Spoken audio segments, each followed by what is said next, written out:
वो तुम्हें घेर कर मार भी सकते थे। बेखबरी में कुछ भी हो सकता था, लेकिन एक बार मेरी शनाख्त हो जाने के बाद वो कुछ भी नहीं कर सकते थे। आजकल के हालात में मुझे उनसे किसी ताउन की उम्मीद नहीं रही है, इसलिए मैं खुफिया तौर पर अपना काम पूरा करना चाह रहा था, लेकिन वो भी बहुत मुस्तैद और चौकन्ने थे।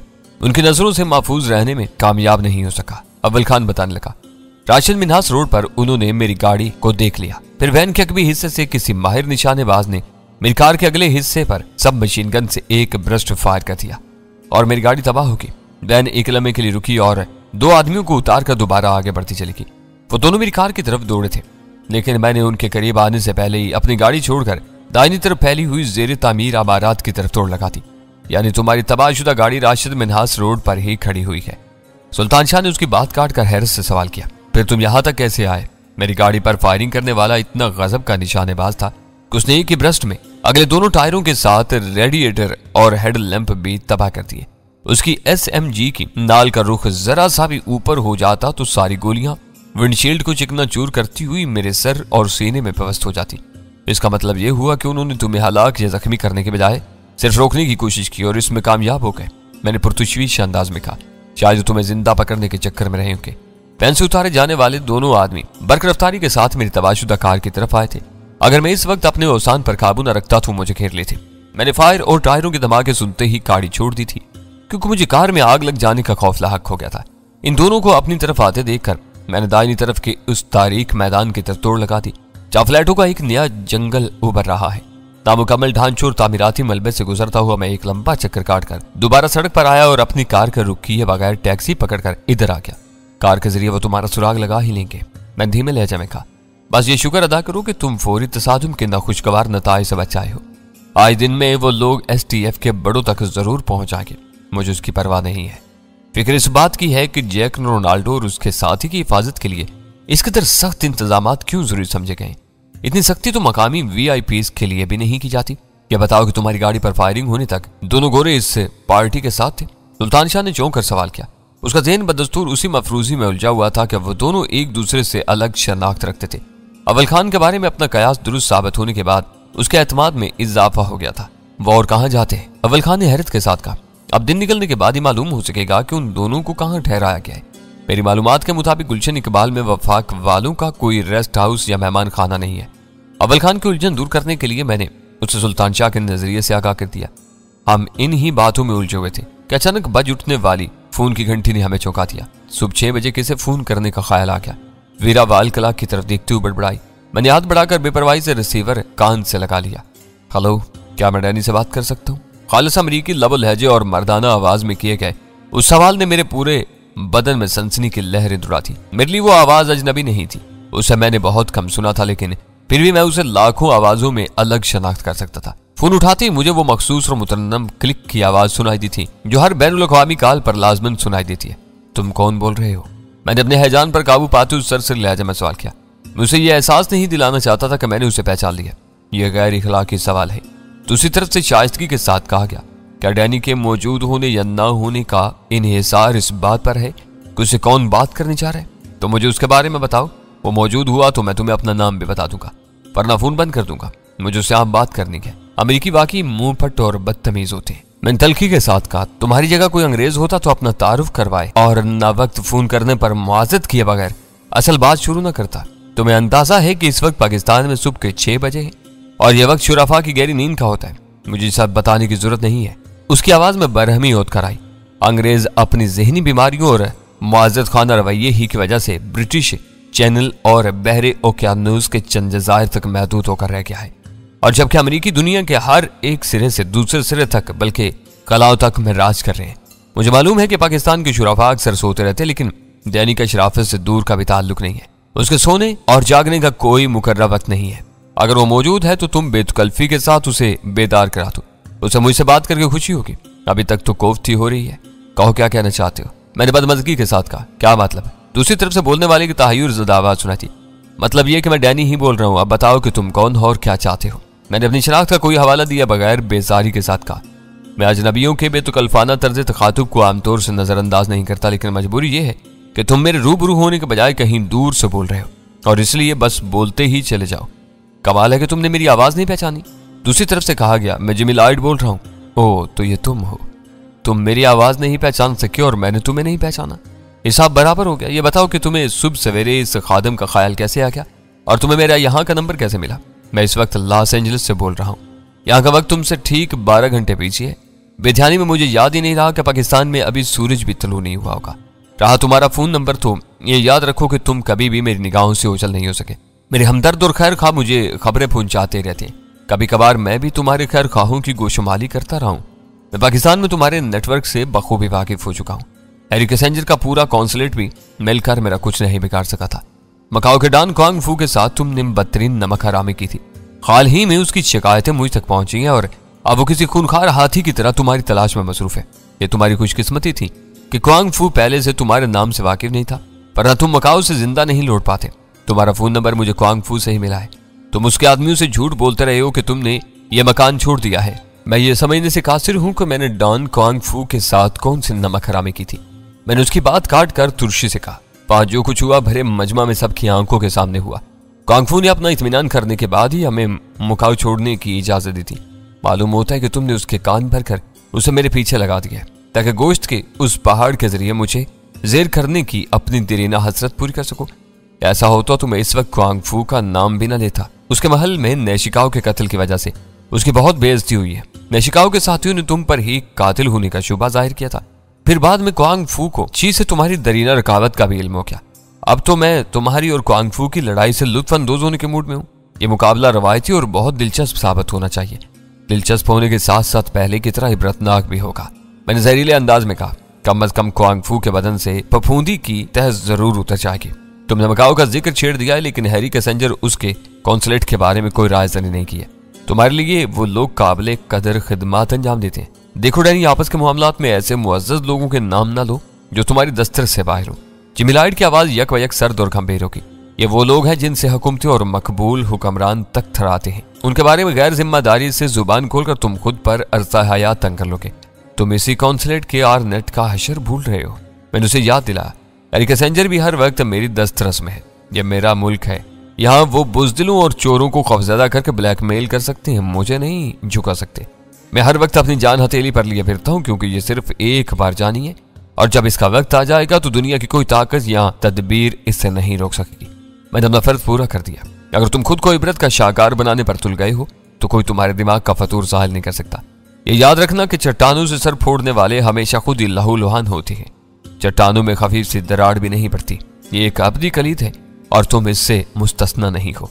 इन हमदर्दाना मशवरों का शुक्रिया। क्या तुमने सिर्फ यही बताने के लिए फोन किया था? मेरा लहजा जरीला हो गया। मुझ पर दांत पीसने की जरूरत नहीं। रिसीवर में जिमी लॉयड की गुर्राहट उभरी। शायद वीरा ने तुम्हें बता दिया होगा कि मेरे और उसके दरमियान मसाहलत हो चुकी है और उसके नतीजे में तुम्हारी पोजीशन भी तब्दील हो गई है। मैं जानता हूं कि वीरा तुमको पसंद करती है। मुझे उसकी पसंद का लिहाज करना पड़ेगा। अब मैं सफाखाना अंदाज में तुम्हारी गर्दन काटने का हुक्म जारी नहीं कर सकता। मैंने कनखियों से वीरा की तरफ देखा। वो पूरी तरह मेरी तरफ मुतवज्जा थी। वही क्या, बकिया तीनों भी इस वक्त हमतन गोश बने हुए थे और मेरी एक तरफा गुफ्तगू सुनकर उन्होंने अंदाजा कर लिया था कि इस वक्त मेरी जिमी लॉयड से बात हो रही थी। शायद तुम्हें इल्म नहीं कि तुम्हारे बदगोश्त ने मकाओ में जबरदस्ती मेरी शादी करवा दी थी। मैंने दानिस्ता ऐसे अल्फाज का इंतखाब किया कि वीरा को दूसरी तरफ से कही हुई बात का अंदाजा न हो सके। मुझे सब कुछ मालूम है, लेकिन तुम्हारी इस जबरी शादी से कोई फर्क नहीं पड़ता।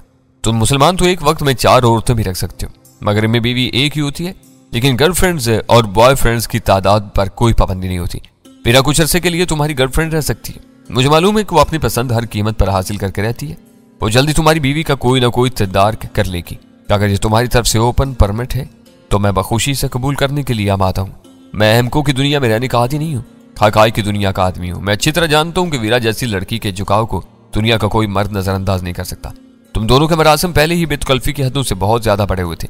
इन हालात में मेरे परमिट देने या ना देने से कोई तब्दीली रूनमा नहीं हो सकती और तुम्हें पूरी संजीदगी के साथ मेरे बदले हुए रवैये को कबूल कर लेना चाहिए। जिमी लॉयड नाजायज और गैर कानूनी ही सही, लेकिन वीरा खबाब था। उसकी जुबान से वो गुफ्तगू सुनकर मेरी पेशानी अर्कलूद होने लगी। मगरबी मुआशरे के निचले तबकों में राइज बहुत सी बुराइयों में से एक ये भी थी कि हर जवान लड़की के वालिदैन महदूद मफहूम में उसके बॉयफ्रेंड को कबूल करने के लिए ज़हनी तौर पर तैयार रहते थे। लेकिन उमरा और शुरफा के तबकात में नौजवान लड़कों और लड़कियों के मादर पिदर आज़ाद मेल जोल को बहरा रवी ही समझा जाता था, जबकि जिमी लॉयड मुझ जैसे एक एशियाई को अपनी लड़की पर हर किस्म के तसर्रुफ की खुली छूट देने पर आमादा था। यही नहीं बल्कि वो इस तसर्रुफ की बिना पर मुझे कुछ राहतें देने का भी ऐलान कर रहा था। मैंने तुम्हारी कही हुई हर बात पूरी संजीदगी के साथ नोट कर ली है। मैंने इसरारी तौर पर अपनी पेशानी रगड़ते हुए चोर नजरों से गजाला की तरफ देखते हुए कहा, तुम्हारी बात खत्म हो गई हो तो अब मैं फोन बंद करके सोने के लिए चला जाऊं? मुझ पर नींद का गलबा होना शुरू हो गया है। ये सब रस्मी बातें थी जो रवा रवी में निकलती चली आई। अब ये बताओ कि वीरा कहाँ है? एक गहरे सांस के बाद उसकी बोझल आवाज उभरी, मुझे इससे कुछ जरूरी बातें करनी है। मैंने वीरा की तरफ देखते हुए उसे आंख मारी और माउथ पीस में कहा, तुम्हें मालूम है कि वीरा एक आजाद मंच लड़की है। वो अपनी नकलो हरकत के बारे में मुझे तो क्या किसी को भी एतमाद में लेने की आदि नहीं है। मैं उसके मौजूदा ठिकाने से लाइल्म हूँ। तुम्हारी इससे आखिरी मुलाकात कब हुई थी? चंद की खामोशी के बाद सवाल किया। क्या मैं काफी अरसा से उससे मिलने का मुतमनी हूँ। हो सकता है कि वो शहर से बाहर गई हुई हो। तुम झूठ बोल रहे हो। जिमिलाइड की आवाज गुस्सीली होगी। ईरान रवाना होने से पहले वो तुम्हारे साथ देखी जा रही थी। ये कोई बहुत पुरानी बात नहीं है। शायद उसने तुम्हें ईरान के मिशन के बारे में भी बताया होगा। वो किसी ब्लू क्रॉस डील की फिक्र में लगी हुई थी। मैंने उसे छेड़ने के लिए बेपरवायाना लहजा में कहा। मेरे इसरार के बावजूद उसने मुझे उस डील के बारे में कुछ नहीं बताया। फिर वो क्वांगफू से गजाला की वापसी के इंतजाम तय करने के बाद अचानक कोयटा चली गई। उसके बाद मेरी और उसकी मुलाकात नहीं हुई। ये कोयटा क्या होता है? जिमिलाइड का वो सवाल बेसाख्ता और इज़्तिरारी था। यह पाकिस्तान का मशरकी इलाके का एक सरहदी शहर है जो ईरान के करीब वाक़ है। ओह, मैं समझा ये कहोटा का बिगड़ा हुआ या मकामी तलफ़्फ़ुज़ है। चंद के लिए मैं उलझन में पड़ गया था कि वीरा को ईरान जाने के लिए कहा गया था तो वो कहोटा कैसे पहुंच गए? कोयटा और कहोटा बहुत मिलते जुलते हैं। उसकी जुबान से यूं बेसाख्ता अंदाज में कहोटा का जिक्र बहुत मानीखेज था। इसका मतलब था कि कहोटा का नाम मगरिब की हर काबिल जिक्र शख्सियत के जहन पर एक असेब बनकर सवार था। मैंने इस मौका से फायदा उठाते हुए जिमिलाइड को खरीदने की नीयत से सवाल किया। कहोटा तो पाकिस्तान का बहुत छोटा और गैर मारूफ कस्बा है। तुम उसके नाम से कैसे वाकिफ हो? पाकिस्तान के आम नक्शों में तुझे दिखाया भी नहीं जाता। जिमिलाइड की जवाबी हंसी बहुत घनी थी। उसने कहा, हो सकता है कि तुम्हारे हुक्मरान तुम लोगों को भी इस एटमी हैबत कदर से बेखबर रखने की कोशिश करते हो, वरना पूरी दुनिया में इस नाम के चर्चे हैं क्योंकि वहां चोरी छुपे यूरेनियम अफजूदा करके भयानक एटमी हथियार बनाए जाते हैं और संजीदा आलमी कुव्वतें पहाड़ों से घिरी हुई उस वादी को होलनाक एटमी ताबकारी से यकसर आजाद रखने की ख्वाह है। कमाल है कि तुम इतने बेखबर हो। इस मुल्क के लिए गुर्बत, जहालत और बीमारियां एटमी ताबकारी से ज्यादा मौलिक साबित हो रही हैं, लेकिन इनके सद्दे बाप के लिए किसी संजीदा आलमी कुव्वत को जुबान हिलाने की तौफीक नहीं हुई। तो आप यूरेनियम की अफजूदगी के मामले में हर एक पर यक बयक हमदर्दी के दौरे क्यों पड़ रहे हैं? क्या यह खुली हुई मुनाफकत नहीं है? होगी। उसकी आवाज से बेपरवाही मुतरश्शी होने लगी। मुझे इन झगड़ों से कोई दिलचस्पी नहीं है। मैं तो सिर्फ इतना जानता हूं कि इर्तिका से पहले इंसान गिरोहों की शक्ल में रहता था और अपने गिरोह के मफाद से आगे नहीं सोचता था। फिर बस्ती, कस्बे और शहर की बुनियादों पर मफादात तय होने लगे। आज इंसान मुल्कों या कौमों की सूरत में बटे हुए हैं, लेकिन इर्तिका का गैर महसूस अमल तेजी से जारी है। तुम देख लेना कि 21वीं सदी में आलमी मुआशरे और बरादरी का तसव्वुर सर उठाएगा, जिसमें कुतुब शुमाली में रहने वाले एक एस्केमो और न्यूयॉर्क में रहने वाले खलाबाज की सोच और मफादात में कोई फर्क नहीं होगा। दूरअंदेश कौमें अभी से इन खतरात का दीदार करना चाह रही हैं, जो आने वाले दिनों में आलमी बरादरी के तसव्वुर के लिए नुकसानदेह साबित होंगे। और शायद अमेरिका इसी आलमी बरादरी का पुलिस मैन बनने की तैयारियों में मसरूफ है। जिसे चाहता है गर्दन से पकड़ लेता है और जिसे चाहता है खुली छूट दे देता है। इसकी लुगत में आलमी मफादात का मतलब सिर्फ और सिर्फ अमरीकी मफाद होता है। इसलिए इसने इसराइल को भुलाकर कहोटा का नकारा बजाया हुआ है। माशरत इर्तिका और टूट फूट के अमल में हमेशा यही होता है कि बदलने वाली कदरों में ताकतवर अनासिर की मर्जी हावी रहती है। तुम इस फितरी रवैये से मुनकर नहीं हो सकती। ये एक तवील बहस है, मैं इसमें नहीं उलझना चाहता। वैसे ही मेरी यह काल काफी तवील होगी। मैं वीरा से बात करनी चाहता हूँ। वीरा से मेरी मुलाकात हुई तो मैं तुम्हारा पैगाम उस तक पहुंचा दूंगा। मैंने खुश्क लहजे में कहा। तुम मेरी खातिर उसे तलाश करो। उसने जोर देकर कहा, मुझे उससे बहुत आम बात करनी है। तुम उसे बता सकती हो कि मैं ईरान में उसकी नाकामी के सबब से वाकिफ हूँ। पाकिस्तान, ईरान और तुर्की की हदूद में मौजूद सैटेलाइट नेटवर्क के जरिए मुझे मालूम हो चुका है कि एक गाड़ी की खराबी की वजह से वीरा का काम नहीं बन सका। लेकिन हैरत की बात यह है कि पाकिस्तान के सरहदी पहाड़ों से आगे हमारा नेटवर्क उस कारवां का सुराग खो बैठा है। उसकी नकलो हरकत या मंजिल का पता चलाना लाजमी हो गया है। ये तुम किस कारवां और नेटवर्क की बात कर रहे हो? मैंने उसकी कतरा कलामी करते हुए उलझन अमेज लहजे में सवाल किया। मुझे मालूम था कि जिमिलाइड की वो गुफ्तगू ब्लू क्रॉस डील के तहत आने वाले कारवां के बारे में थी, मगर मैं अनजान बनकर उसे अपनी बेखबरी का मुकम्मल यकीन दिलाना चाह रहा था। तुम बस वीरा को ये बता देना। जिमिलाइड की झलाई हुई आवाज उभरी। आज तुम बहुत ज्यादा गैर जरूरी बातें कर रहे हो। तेरा मुनासिब समझेगी तो तुम्हें बकिया तफसीलात में बता देगी। दूसरी जरूरी बात यह है कि पाकिस्तान आने वाले मेरे एक दोस्त को वीरा की मदद दरकार होगी। वो मुझे फोन करेगी तो मैं उसे अपने दोस्त के बारे में बता दूंगा। इन दो मामलात की अहमियत का अंदाजा तुम इस बात से लगा सकते हो कि मैंने क्वांगफू से तुम्हारा फोन नंबर लेने के बाद तुमसे बराह रास्त रब्ता किया है। मुझे यकीन है कि तुम माजी की तलखियों को बुलाकर मुझसे ताउन करोगे। तुम्हारे मसाले तो मेरे रवैये ने मुझे सोचने पर मजबूर कर दिया है। मैं वीरा को पैगाम पहुंचाने की कोशिश करूंगा। इसके बाद के मामलात का इन्हिसार तुम्हारे अपने रवैये पर होगा। इतनी बात हो गई है तो लगे हाथों ये भी बता दो कि भीमगन और सिल्वर आइज कहाँ हैं। उसने अचानक ही वो नाजुक मौजू छेड़ दिया। मुझे मालूम हुआ है कि तुम्हें अपने साथ मिलाने के बाद माफिया भी गर्क हो गई है। उनके जरिए मिलने वाला तुम्हारा जवाब मेरे लिए कभी भी तसल्ली बख्श नहीं रहा है। वो दोनों चीजें तुम्हारे पास होनी चाहिए। मुझे याद नहीं पड़ता कि उनमें से कोई चीज मेरे पास रही हो। फिर भी सोचने की कोशिश करो, हो सकता है कि तुमने उन्हें कहीं गंवा दिया। मैं गौर करूंगा, लेकिन मुझे उम्मीद नहीं कि उसका नतीजा कुछ मुख्तलिफ निकलेगा। जिमी लॉयड ने वीरा के बारे में याद दहानी कराते हुए फोन का सिलसिला मुनक़ता कर दिया। जिमी लॉयड की वो फोन कॉल हम में से हर एक के लिए गैर मुतवक्का थी। मेरी उस कॉल की अहमियत यूं भी बहुत ज्यादा थी कि मेरे शी से बागी होने के बाद उसने पहली बार मुझे किसी किस्म का मसालत का इंदिया दिया था। मुझे उस अमर का एतराफ करने में कोई शर्मिंदगी नहीं थी कि पाकिस्तान से हजारों मील दूर रहने के बावजूद यहाँ के हालात से पूरी तरह बाखबर था। उसे मालूम था कि मैंने शी में रहते हुए पाकिस्तान में हेरोइन की तरवीज के खिलाफ अलम बगावत बुलंद किया था। फिर बिल्ली और चूहे के इस हौलनाक खेल में मैंने अपने महदूद वसाइल के बावजूद शी की तंजीम और उसके मफादात को पाकिस्तान से यूरोप तक नाकाबिले तलाफी नुकसान पहुंचाया था। तो दूसरी तरफ उसकी हरीफ तंजीम माफिया में शामिल होकर भी मैंने अपने मिशन को खैरबाद नहीं कहा था। जिस तरह पाकिस्तान से शी वाले अपना बोरिया बिस्तर लपेट कर फरार होने पर मजबूर हो गए थे, इसी तरह माफिया का भी क्रियाक्रम कर दिया गया था। मेरे हक में यह बहुत अच्छी बात थी कि जिमी लॉयड माफिया की तबाही का सेहरा बजा तौर पर मेरे सर बांध रहा था। यह नुक्ता मेरे और जिमी लॉयड की आइंदा मसाहलत में कलीदी किरदार अदा कर सकता था और मैं उसकी तरफ से बेखौफ होकर जिंदगी गुजार सकता था। जब तक मैं इस्लामाबाद में था तो मुझे कराची के दो संगीन मामलात की फिक्र लाक थी। उनमें से सरदार पाइंदा गुल और अब्दुल रहीम खान के आदमियों का मामला तकरीबन तय हो चुका था। इस वहशतनाक मुकाबले में जन्नत गुल जैसी नरमुनाजुक और लचकदार लड़की की रफाकत मुफ्त इनाम की सूरत में मेरे हाथ आई थी। अव्वल खान के लिए जिमी लॉयड का मौजू बहुत ज्यादा दिलचस्पी का बायस नहीं था, इसलिए वो मेरा बताया हुआ खुलासा सुनने के बाद ही फ्लैट से रुखसत हो गया। वो जैक रोनाल्डो वगैरह के मामले में अपनी पोजीशन साफ रखने के लिए सुबह सवेरे अपने अफसरान बाला को एतमाद में लेने का इरादा रखता था। वो अपना दामन बचाते हुए जल्द अज जल्द उनकी असलियत का खोज लगाकर किसी नतीजे पर पहुंच जाने के लिए बेचैन था। अल्बर्टो के किस्से की इब्तिदा स्पेशल टास्क फोर्स में शमूलियत से हुई थी, इसलिए वो कर्नल जैसी जोन्स के मामले को निपटाने की जिम्मेदारी भी अपने सर पर ही महसूस कर रहा था। दूसरी आम तरीन बात यह थी कि अपने आकाओं के इशारे पर जल्द अज जल्द उनकी असलियत का खोज लगाकर किसी नतीजे पर पहुंच जाने के लिए बेचैन था। अल्बर्टो वेल्सा के किस्से की इब्तिदा स्पेशल टास्क फोर्स में शमूलियत से हुई थी, इसलिए वो कर्नल जैसी जोन्स के मामले को निपटाने की जिम्मेदारी भी अपने सर पर ही महसूस कर रहा था। दूसरी अहम तरीन बात यह थी कि अपने आकाओं के इशारे पर ब्लू क्रॉस डील वाले कारवां को ठिकाने लगाने की नाकाम साजिश करने वाले लोग उस मशीनी काफिले की यक गुमशुदगी पर बहुत ज्यादा हैरान थे और दोबारा उसका खोज लगाने की कोशिश में मसरूफ थे। हम लोग नाश्ता वगैरह करके सोए तो फिर शाम ही की खबर लाए। सुल्तान शाह दोपहर में किसी वक्त बेदार होकर बाजार से स्पीकर फोन ले आया था और दोबारा गधे घोड़े बेच कर सो गया था। 5 बजे अव्वल खान का फोन आया और उसने बताया कि जैक रोनाल्डो के साथ आने वाला उसका महतात और अहम वतन था। उसका नाम पाल था। दस्तियाब मालूमात के मुताबिक वो दोनों डलास की एक निजी असलहा साज कंपनी में हिसास तरीन बारूदी सुरंगों और डेटोनेटर्स के माहिरीन थे। कोहटा में पाए जाने वाले पुरस्कार बंदरों की जांच पड़ताल और तहकीकात के लिए निजी तौर पर उन दोनों की खिदमात हासिल की गई थी। कराची में जानवरों की पेचीदा सर्जरी और दीगर फनी मसाइल पर बेहतर सहूलतें मुयसर थी, इसलिए उन दोनों को कराची में मेहमान रखकर बाकी मादा 2 बंदों को इस्लामाबाद से कराची लाया जा रहा था ताकि वो जल्द अज जल्द अपने काम से फारिग होकर वापस लौट सके। उन दोनों को साइड के रेस्ट हाउस में ठहराया गया था। उन दोनों की आमद में किसी किस्म के सिफारशी जराए मुलविस नहीं थे, लेकिन उसी के साथ ये भी मालूम नहीं हो सका कि उन्हें किन लोगों ने IB वालों की फरमाइश पर पाकिस्तान भेजा था। जैक रोनाल्डो उन दोनों बंदरों को बेजरर बनाकर मजीद तहकीकात के लिए अपने साथ अमेरिका ले जाने का इरादा रखता था। जैक रोनाल्डो ने फ्रैंकफर्ट के रास्ते इस तवील सफर की रंगीनी से लुत्फ अंदोज होने के लिए इकॉनमी क्लास में सफर करना पसंद किया था और यह भी उसी की जहनी ऐश थी कि उन दोनों ने कराची पहुंचने के बाद VIP सहूलतों से इस्तेफादा करने के बजाय आम मुसाफिरों के साथ बाहर आने का फैसला किया था। अव्वल खान की जमा की हुई वह मालूमात चौंका देने वाली थी।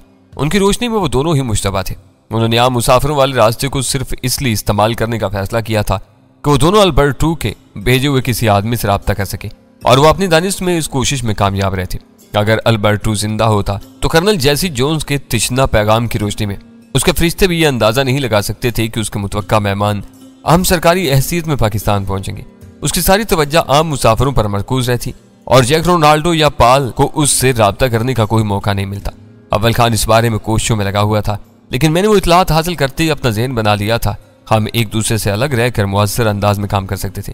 देखने वाली बात सिर्फ ये थी कि पाकिस्तान पहुंचने वाले दोनों अमरीकी वही थे जिन्होंने डलास से गालिबन न्यूयॉर्क और फिर फ्रैंकफर्ट के रास्ते कराची के सफर का आगाज किया था। यहाँ असल अफराद को रास्ते में कहीं गायब करके उन दोनों ने उनकी जगह ले ली थी। यह सवाल अपनी जगह बहुत अहम था और इसी के जवाब पर उन लोगों की बेगुनाही या साजिश में मुलविस होने का ही इंसार था जिन्होंने आईबी वालों की दरख्वास्त पर उन दोनों माहिरीन को डलास से कराची रवाना करने का बंदोबस्त करने की जिम्मेदारी कबूल की थी। मैंने आने वालों की असलियत के बारे में अपने नजरिए से अव्वल खान को भी आगाह कर दिया था ताकि वो मौका महल की मुनासिबत से इस बारे में छानबीन करके अपनी तसल्ली कर ले। यह नुक्ता पहले से उसके जहन में मौजूद था कि आने वालों को अल्बर्टो की मौत की हवा भी न लगने दी जाए और लॉजिस्टिक सिक्योरिटी सेल में होने वाली भयानक आतिशदगी में असल बदनसीब के बजाय जफरी की जल मरने का बयान बरकरार रखा जाए ताकि उससे इसी मंसूबे की तस्दीक हो सके जो अल्बर्टो ने अपनी महफूज रिपोशी के लिए तैयार किया था। इन सब मामला से निमटने पर जिमी लॉयड को फोन करने की फुर्सत मुयसर आई तो वाल खलाक की सुइयां 7:30 बजे से आगे बढ़ चुकी थी, जो लॉस एंजलिस के हिसाब से कोई नागवार वक्त नहीं था। स्पीकर फोन को लाइन से जोड़ने के बाद एक मकामी नंबर डायल करके उस सेट को चेक किया गया। स्पीकर पर दूसरी तरफ की वाज़ेह आवाज सुनकर वीरा ने कोई जवाब दिए बगैर सिलसिला मुनक़ता कर दिया। इस देखभाल के बाद वीरा बैनुल अक़वामी कोड के जरिए जिमी लॉयड का नंबर मिलाने में मसरूफ होगी। वीरा के साथ बरसों के तवील अरसे पर मुहित अदावत और रफाकत में वो पहला मौका था को मेरी मौजूदगी में अपने बाप से फोन पर गुफ्तगू करने वाली थी, वरना मुझे इब्तदाई आयाम भी याद थे जब लाहौर में लॉयड्स कॉटेज नामी कले में वीरा किसी दीवानी की तरह मेरे साथ अपने बाप की तस्वीर तलाश करती फिर रही थी। इन दिनों वो शी में स्याह पोश ब्लैक क्वीन हुआ करती थी और उसके कहर से बड़े बड़े बदमाश भी थराया करते थे। वीरा के चेहरे पर हल्की सी मायूसी उतर आई। स्पीकर फोन ऑन था, इसलिए मैंने हाथ के इशारे से उससे इंतजार करने की आदत की। फिर तीसरी घंटी मुकम्मल होने से पहले ही स्पीकर फोन पर बैनुल अक़वामी राब्ता होने की मखसूस आवाज सुनाई दी। फिर कमरा गोया जिमी लॉयड की भारी और तहक्कुम मेज हलो से भर गया। हेलो डैड, मैं वीरा बोल रही हूँ। खुद पर काबू रखने की कोशिश के बावजूद वीरा की आवाज जज्बाती हो गई थी। Hello darling. जिमी लॉयड का लहजा सर्द और रस्मी सा था जो फौरन ही तादीबी हो गया। तुमने फिर वही गलती दोहराई। तुम अच्छी तरह जानती हो कि मैंने तुम्हें सिर्फ तन्हाई में और अपने रूबरू हर तर्ज तखातुब की इजाजत दी है। दूसरी सूरतों में तुम्हारा डैड नहीं बल्कि सिर्फ और सिर्फ बास हूँ। उसने वीरा की किसी भी किस्म की मिजाज पुरसी किए बगैर जिस रूखे अंदाज में उसे सरजंश की थी उस पर मेरा दिल उसके लिए नफरत से भर गया। सॉरी बास, मुझे एतराफ है कि मैं तवील वक्फों के बाद अपने कानों में तुम्हारी आवाज सुनती हूँ तो जज्बाती हो जाती हूँ और अपना वादा भूल जाती हूँ। तुमने डैनी के जरिए मुझे याद किया था। तुम इस वक्त कहाँ से बोल रही हो? जिमी लॉयड बहुत चालाक और मक्कार था। उसने अपनी असल बात शुरू करने से पहले ही एहतियाती पेशबंदियों का मुजाहरा करना शुरू कर दिया था। चंद सानियों के लिए वीरा के चेहरे पर बुखलाहट के आसार नजर आए, लेकिन उसने फौरन ही खुद को संभाल लिया और जल्दी से बोली, मैं इस वक्त डैनी के फ्लैट में तनहा हूँ। वो अपनी बीवी को खाने पर बाहर लेके आए। आज सारा दिन वो मेरी तलाश में सरगर्दा रहा था। थोड़ी देर पहले वो मुझ तक पहुंचने में कामयाब हुआ था और मैं उसके प्रोग्राम से वाकफियत हासिल करने के बाद उसके साथ चली आई थी। तुम फोन बंद कर दो, मैं तुम्हें रिंग करता हूँ। जिमी लॉयड ने उसका जवाब सुने बगैर रिसीवर रख दिया। वीरा ने भी गहरा सांस लेकर स्पीकर फोन का बटन ऑफ कर दिया।